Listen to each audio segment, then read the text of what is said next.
Hi, good morning, everyone. Welcome to today's episode of the Infinite Lifetime Sutra. I'm Angelina. So, we're continuing with our Dharma talk today. Well, in the previous two episodes, we are at episode 3 now.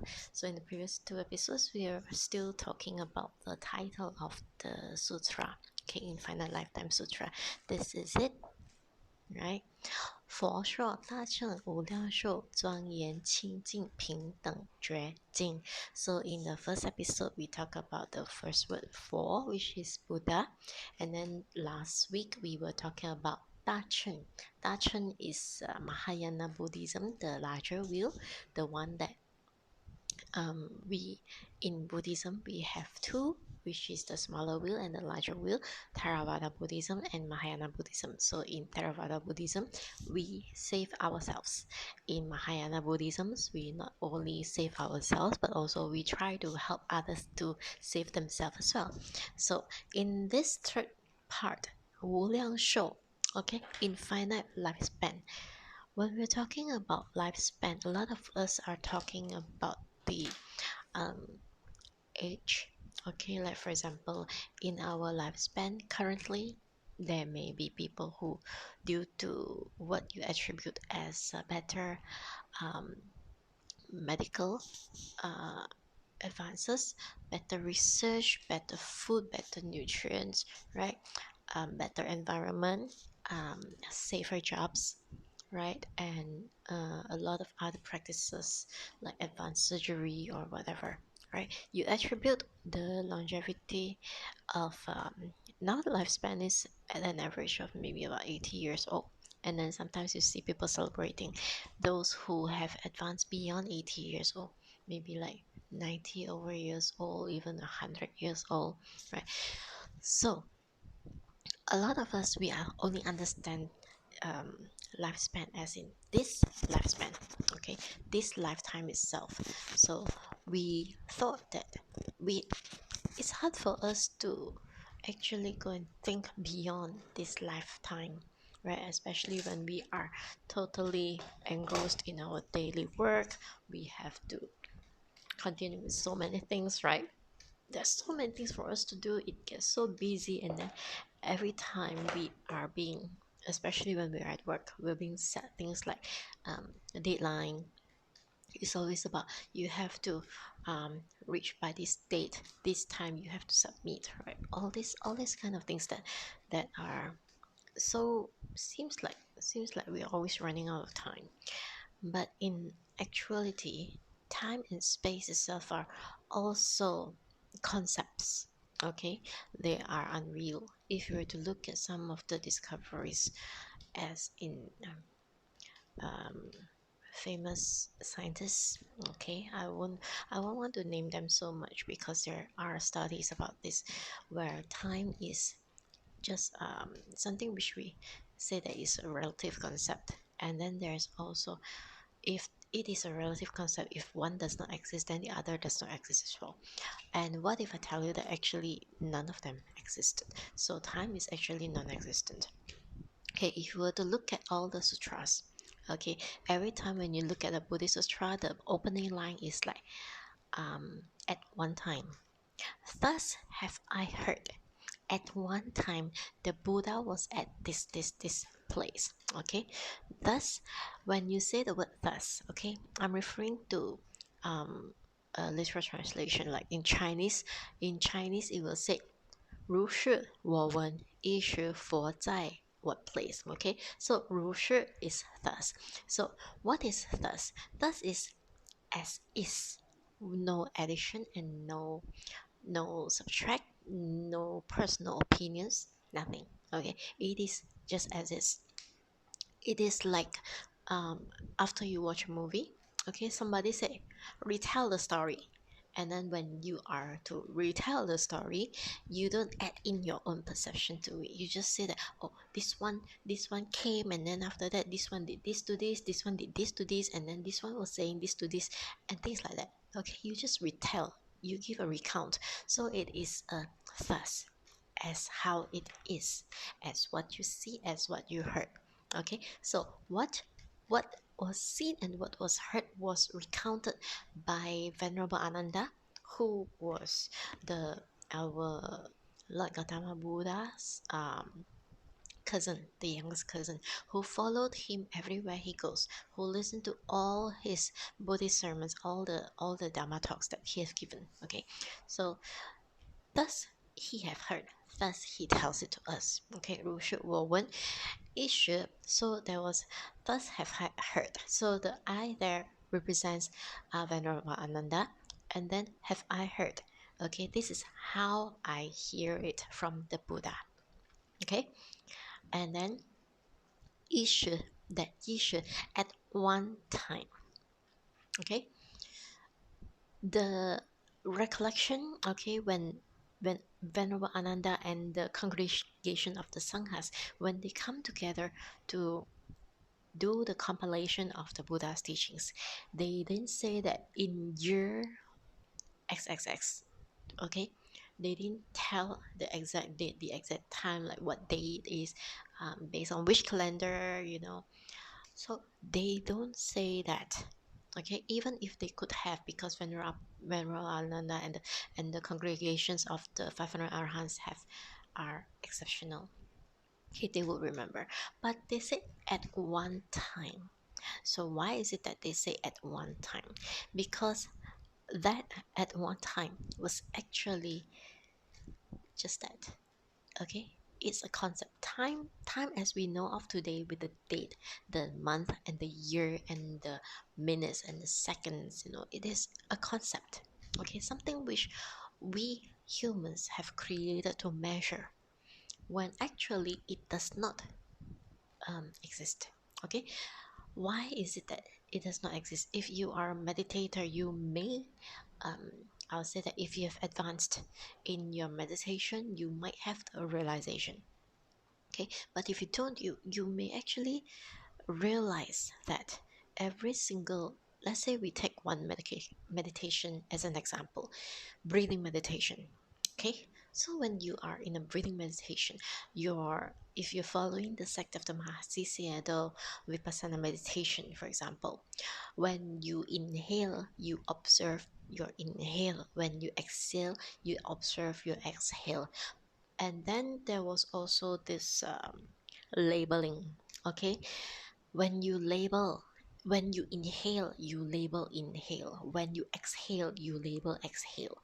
And then when you go deeper with more focus in your meditation, you will realize that when you inhale, every single minute, I'll say even nanosecond is it really the smallest unit that we can go? I'm not sure. Okay, so every nanosecond in your process of inhaling, it is different. Okay, different in the sense that when you inhale grossly, you will feel that, oh, your diaphragm will rise. All right, when you doing the Mahasi Sayadaw Vipassana meditation, you inhale, you will be concentrating on the diaphragm. Okay, the rise of the diaphragm when you inhale, and then it falls when you exhale. Okay, so when you inhale, when your concentration is deep, okay, when you are highly focused, you realize that your inhale, every cell, okay, every muscle, every cell, it will mm, it will be pushed by the air that you inhale, so that it will expand. When it expands, that's how your diaphragm expands. And when you exhale, the air that goes out, okay, it just deflates. So that's why your diaphragm falls. Okay, that's how you exhale. That's what happens when you exhale. So during the inhale and exhale, once you realize that, oh, so every single cell by itself is actually, at every nanosecond, there is that little bit of change. So nothing actually stays the same 100%, even though the process is the same. You inhale, you exhale, you inhale, you exhale, but every single inhale and every single exhale, the very minute detail of it is totally different.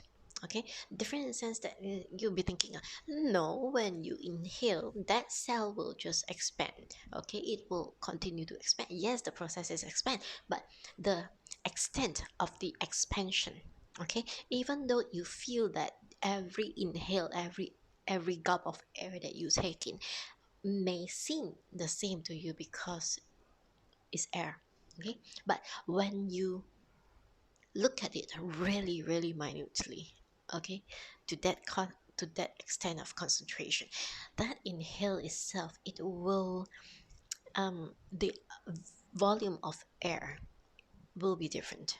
Okay, so if the volume of air, when you have a big gulp, okay, when you have a big gulp of air, then the expansion will be more because there will be more air that you push out.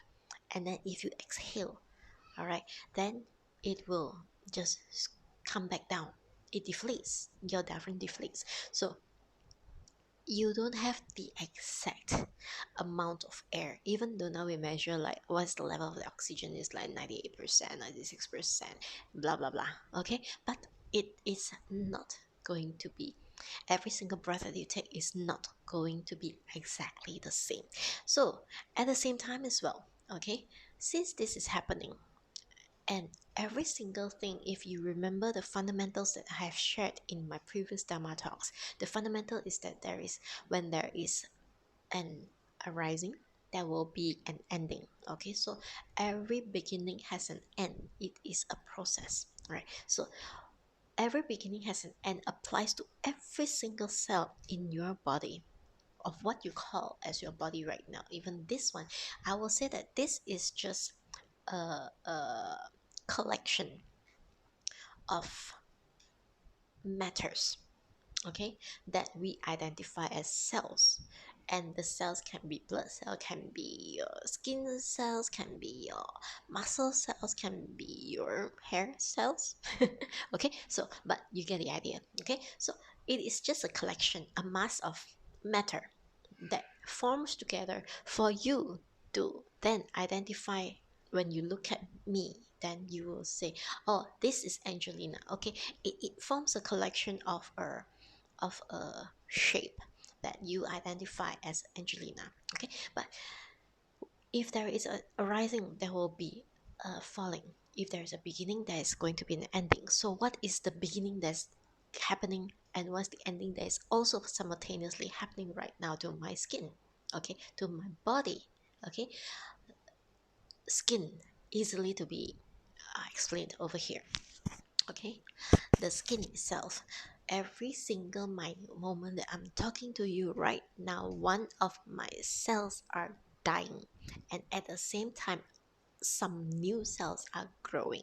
So the death of old cells and the growth of new cells is happening simultaneously even while I'm talking to you right here. So your inhale and your exhale, as it is happening with the cells that you're observing as your diaphragm, at the same time your entire body itself, it is going through the cycles. Okay, it is like a whole universe by itself. Your body is a whole universe by itself, and every single cell, okay, what we identify as a cell, is by itself a universe, right?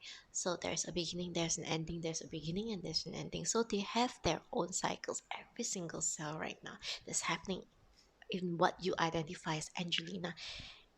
All these processes are happening simultaneously: the rise and the death, the rising and the death. And by the moment that you realize that there is a rising and a death, you're already observing a process, right? You're observing a process.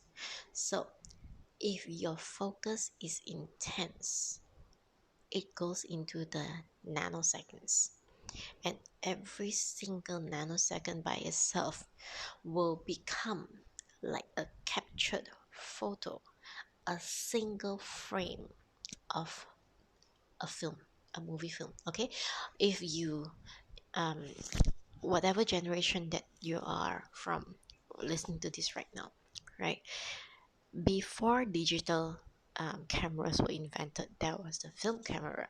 Okay, when we are making movies, you have the film rolls, right? You look at the film rolls. It is film, and then it photo captures all the shapes and the pictures of it, right, in a reverse.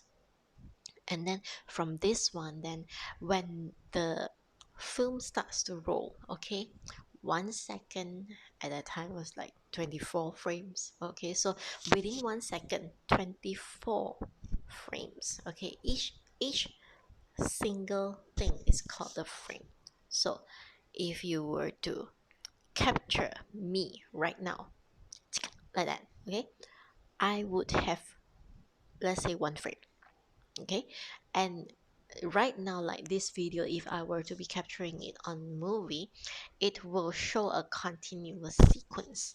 Okay, as I move my hand from this side to this side, okay, in 1 second I move my hand this way, there would be 24 stagnant frames showing this movement. Okay, and when you combine this and look at all these things together, 24 frames of it, within 1 second you will see the movement of my hand.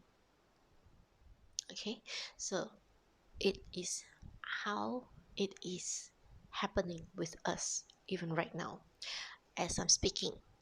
If I were to say the word one, okay, you heard the word one. Even while I was saying the word one, it consists of the sound what, right? So even with the oo, the first sound that comes out with the oo, my the shape of my lips is in a circle, oo, right? And then you capture that at that one moment, and that one moment is so brief, right? Because I just said the word one. So that single moment is so brief that you don't notice it unless you are such an intense meditator, that your focus is so strong and you're able to see that one moment. Okay, so that's why in the explanations they always start with at one time. Okay, they won't tell you at what time, but it is at one time. Even if like right now, okay, at one time, right now I'm recording this on a Saturday, what 24th of August, Saturday, 11:23 a.m. I'm recording this at one time. This is my at one time, but you are watching it at another time. Ooh. Okay, but you are watching it at another time. Sorry, I accidentally pressed my other phone, so that's why. Okay, so at one time, so this at one time, I'm doing this right now, but you are not in the audience. You are watching it on my YouTube channel at another time. It could be when this video is launched on Tuesday, or it can be a few months down the road after this video has been posted. Okay, so it was that at one time. Even now I'm speaking, right? When you're watching this video, it feels as if you are watching me at this moment, like it's a live conversation, right? It is as if I am talking to you right now from my room, okay, through this screen. So this is the at one time that you are experiencing. Okay, you can be in another time zone, right? You can be in another country. You're not physically here, but this is the at one time that you're experiencing. Okay, so when the Buddha gives Dharma talks, it is the at one time. And if one day when you are enlightened, you become an arhat, you become a Buddha yourself, you can go to any of the at one time. Okay, when you read the Buddha sutras, when you read the mantras, okay, the sutras will say that during this talk there is so many arhants, so many devas, so many bodhisattvas who attend the talk. Okay, do you think that all the bodhisattvas that goes there, right, that were there were only there at that time? Absolutely not. When you become a bodhisattva, when you are when you are no longer restricted by this body and you are a bodhisattva. Okay, you can travel at one time, at any juncture of that one time, to listen to the Buddha's teachings. Like for example, if I were to become a bodhisattva and I end up in Pure Land, okay, I would put it the other way around. After my this body no longer um, serve my existence here, I will be going to Pure Land, and from Pure Land, I can be at any one time.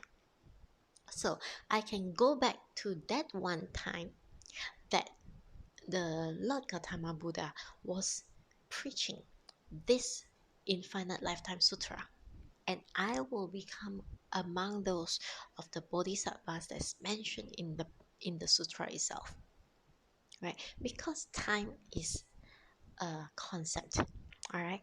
It's because of us. We as the humans, we are the ones who do not understand this, right? From a long time since our existence, we are trying too hard to find things, to quantify things. Okay, look at the QCs now, right? Everything has to be quantifiable, everything has to be measurable. It is because of this that we have learned to restrict ourselves with limited human knowledge, right? And with this limited human knowledge, all we can do is just what we can do in this mortal world, in this material world. And then some people say that it's all in the mathematics, right? Mathematics is also a concept. It only applies to what's happening here in this existence. Okay? Mathematics cannot tell you what is beyond this lifetime. Mathematics will not help you to look beyond, to let you, it actually, how would I say, it will actually tell you what has already happened, because people base it on what has already happened to make a formula so that it makes sense. Okay, just to make it, relatable, some make it into something that people can understand. But all these things have already happened, right? But it cannot go beyond. So that's why it will be hard for anybody to understand the concept of at one time. If you just use it as a mathematical measurement, you use physics, you use supercomputers, you cannot get to that at one time. Okay, you will have to do something beyond all that is created by man. Okay, all that is being um, learned through education in this mortal world, because all these things that we are experiencing, it is happening continuously, before, at present, and after. And even when I say at present, sorry, even if I say at present, this present moment itself has already become a past, right? Because it's continuous. You can't, you say that this is my present, and this present, now that you're hearing this present has become the past. It's a concept. Okay, so if you cannot grasp this concept itself, it it will be like something that is beyond your understanding. If I were to tell you, okay, that an infinite lifetime is actually what is happening to all of us. Okay, there is life, there is death. Some people stop it at death, but it does not explain all the um, inequalities of life. Okay, it does not explain everything that is happening. It will only stop at this lifetime. Then you say there's nothing else after this.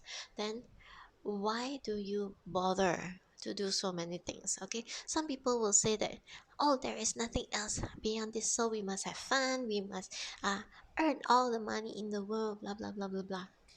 If it is indeed that way, um I'll say that it is pretty useless to even do anything, right? Because there's nothing to look forward to. If let's say there's nothing beyond this life, right? There is no after. So if there is nothing to look beyond to, why are you doing all these things so hard, right?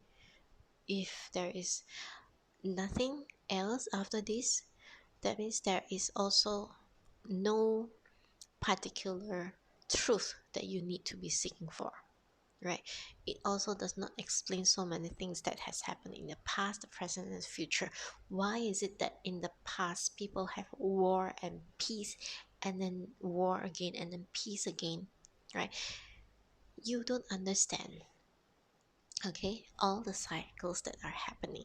You just take one day at a time, one lifetime at a time. So it does not make sense to you if let's say somebody said that you should strive for peace, because you couldn't see, you don't see the past, you don't see the future. In other words, you don't learn from history. Okay, you become old, you grow old like an ox, but you do not learn, you do not expand your knowledge. So okay, so it is actually infinite lifetime is due to all of us. It is available to all of us. Okay, so what is the finite ones? The finite ones is this body. Okay, this clump of matter, this collection of matter. Okay, this body is finite. Okay, this body experience the birth, and it will experience the death. This body cells, it experience the growth, it also experience the death. Okay, so that is finite. Our material world is finite. You just take it very simply. I always bring it back to the things that we experience right now, right here, so that you can have a you can see the correlation of it, you can understand it relatively. Okay, you earn money. Okay, your bank account grows, and then if your bank account grows, then of course you have to spend it before you can grow again. Okay, so you it is like your cells. So if your cells, you the moment you remove the money from your bank, okay, to something else, you buy something else. Okay, the moment you put in, you can label it as an investment, you can label anything. The moment it gets out from the bank account, okay, your bank account number will reduce. Okay, so when your bank account number reduce, whatever that has gone out, if let's say your sales grow faster than your expenditure, okay, then it will grow. If your numbers grow slower than your expenditure, then you're in trouble, right? So this is exactly how it is. If relating back to the finance, to the example of the bank account, back to our body cells. Okay, scientists, they say that your metabolism goes down, your cell repairs itself slower than when you were young, blah blah blah. So that is exactly how it is. Okay, it as our body grows older, as we grow older, our body's ability to metabolize itself, to repair itself, to regrow itself becomes slower. Okay, so you will expand faster than you grow. Okay, it's the opposite when a baby was born. Okay, even at the zygote stage, the growth is faster than the death. So that's why the baby grow into an adult. Okay, it grows faster than it expels. So as we grow older, and then the growth slows down and the spending goes faster. Okay, so there is a start, there is an end. But beyond this matter that is happening, what else? Okay, why would you hold on to the zygotes? Okay, that very okay, upon fertilization, that egg and that sperm, it starts to grow. Okay, when it starts to grow, it splits cells, something which the other scientists say that the cells split. Actually, they are growing. So they are growing and they're growing and they're creating that form. Okay, if then it becomes clear that there is no particular reason for you to hold on so, I would say, attached to these clumps of cells, okay, that is just growing by itself. Okay, because if it grows, it will one day end. So why do you cling on so hard to it, right? You identify yourself to this clump of matter, but what is this that is identifying it? Okay, you call it spirit, you call it soul, you call it conscience. Okay, you can call it anything. I will call it an energy matter because I will bring us back to that first birth before our parents create us, that first birth. Okay, 父母未生之前. Okay, so before the birth given to us by parents. Okay, so that first is just an energy. Okay, so this energy combined with the fertilized egg itself, it's the energy caused the growth of the zygote. Okay, so where does this energy come from? Back to our analogy about the electrical appliances. Okay, the energy is always there, and the energy will manifest itself in different forms when you turn on the light switch. Okay, so your zygote that is grown into a baby, into a human, that is your light switch. But what you are fundamentally is that electricity, that energy that is lying dormant, right? So that energy is something that has always been there. Okay, that energy is the thing that is infinite. Okay, from the first until today, until the future, even after my body is gone. Okay, you see me dead. Okay, you cremate me, I have been reduced to ashes. Even after that, my energy, when this body is no longer useful to me because it couldn't function, okay, my energy will move on.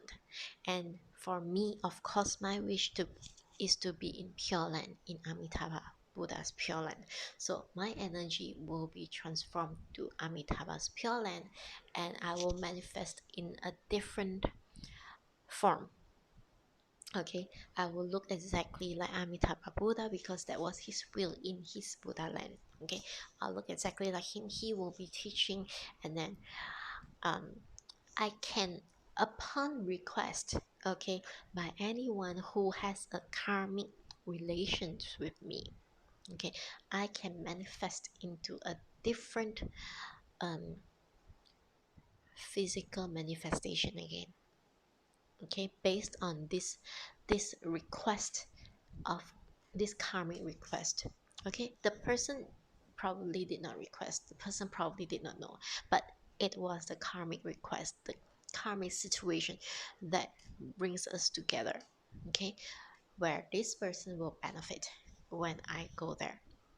So as the energy, I will manifest over there in a form, in a different form, right? And then I will do my thing, and then once that is also done, then again that matter will collapse, and then my energy source will go to another. Okay, so it's like you turning on different switches. Okay, you go to the kitchen, you turn on the switch, you do whatever it is, then you turn off the light switch of the kitchen, you move on to the bedroom, you turn on the light switch of the bedroom. So I'm switching that way.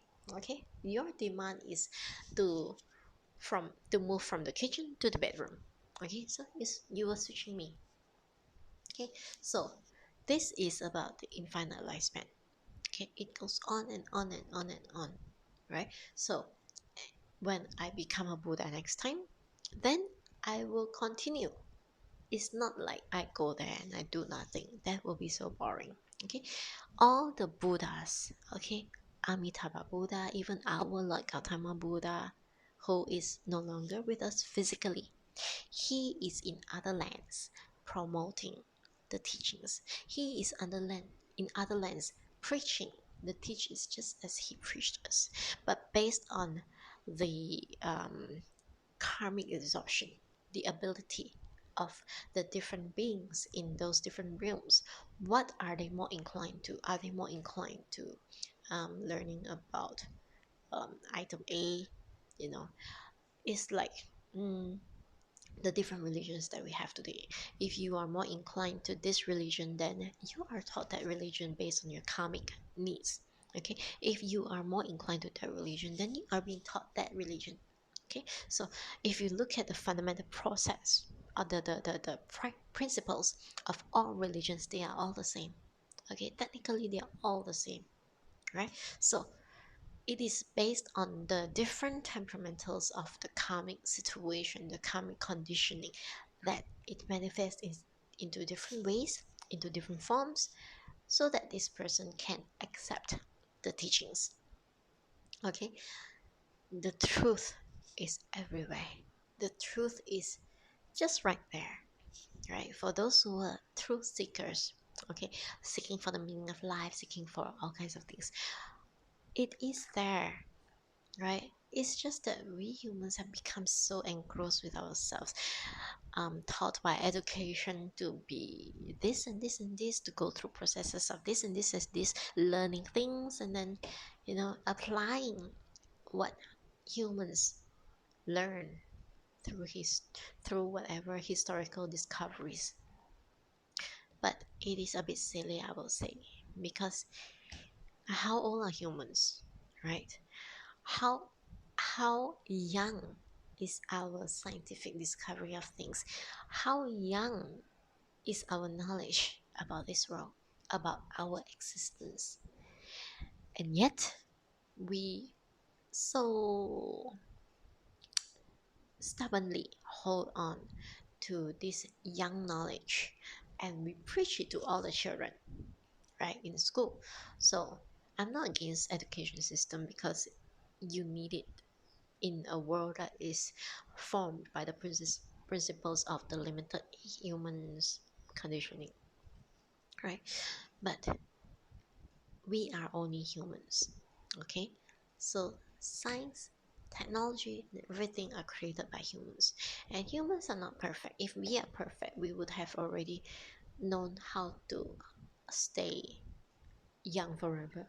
We will know how to be alive forever, right? But we are not perfect. Our body still decays. Our body still goes through the cycle of birth and death, with all the sickness and old age in between. We are not perfect. So how can we, with our imperfection, be telling people about truth in you know with our imperfections, right? So we cannot base it on our knowledge, our mortal knowledge, to seek for the truth, right? We need the guidance of those who have already been enlightened, those who already know, and they have always been teaching us. It's just that we are not listening. Okay, they are teaching us from our environment. They are teaching us from the texts that are collected. Okay, this is just a Buddhist text. You look at your Bible, your Quran, any religious text, your whatever religion you are, you look deep into it. Okay, deep into it, as in you don't interpret it with your own limited human knowledge. Okay, you don't interpret, you just read it as it is. Read it continuously again and again and again, and it will suddenly come up to you with a realization, and then you have that what we call as the eureka moment. Ah, right, the light bulb ding, right? So okay, 40 minutes on, we are going to stop here when we're talking about the infinite lifespan, because this is a truly heavy topic. If I were to go really deep in it, I can go really deep, I can go really surface. Okay, so this one is just for you to understand the fundamentals. For some people it will be interesting because you are intrigued towards this kind of the simulations of the mind to understand what it is. But the grasping of it is not to be taken like mathematical science. Okay, it has to be coming from inside you. Okay, because inside you by itself, you are infinite. Okay, your lifespan is infinite. All right, don't limit yourself to just this lifespan. Okay, your knowledge, not just your lifespan, your knowledge of the universe, your ability to reach, your ability of learning, nothing is learned and nothing is unlearned. Okay, everything that you know, you don't need to be looking at the news if you are already in tune with it. Okay, the moment you speak, that is, you already know. Okay, so that's why in back in Buddhism, right, if let's say somebody who is usually you will see like this, they will be concentrating on one particular sutra. Okay, the moment they are already enlightened by that one sutra, you can give them any other sutras and they will be able to share it with the same fluency, with the same eloquence as in the original sutra that they get enlightened from, because the fundamentals are always there, the principles are there, it is exactly the same. It's just the style that it was presented, the stories that were shared, the kind of the approach, the method is different, but the fundamentals are the same because there is only one truth. Okay, so we shall meet again in the next episode. Meanwhile, please be good. Okay, and don't fret. Okay, have a good week. Enjoy your peaceful life, and we will meet again another week in the next episode. Okay, Amituofo. Bye bye.